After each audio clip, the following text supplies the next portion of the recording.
Каарманыбыз өзүнүн арыз муңун бөлүшүп, биздин Nazar News @gmail.com электрондук кат жолдогон. Каарманыбыздын жолдошу көйгөйүн сиздерге бөлүшмөкчүбүз.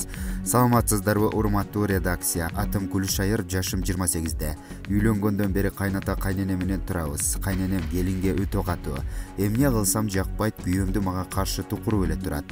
Акыркы 3 жылда жолдошум кол көтөргөнү адатка айлантып алды. Мындан бир жума мурун үлгүдөй сабада. Соо жерим жок. Гугаламды көрүп кайын журтум көрмөксөнгө салып кайра сүйүнгөн сыяктуу. Көзүм канталап калгандан кошуна доктор эжеге барсам, капиллярым жарылып кеткен дейт. Эмне кылышты да билбейм. Ажырашайын десем 2 балам менен кайда барам? Төркүнгө балдарым менен эмес, өзүмдүн батышым күмөн. Чыдайын десем ур токмок жеп жүрүп эле өлүп калчудаймын. Күйөөм такыр эле мал катары мамиле кылат. Өлтүрө сабайт, анан өзүнүн кумарын кандырат. Кеч киргенде ушунчалык зар канып барам жанына.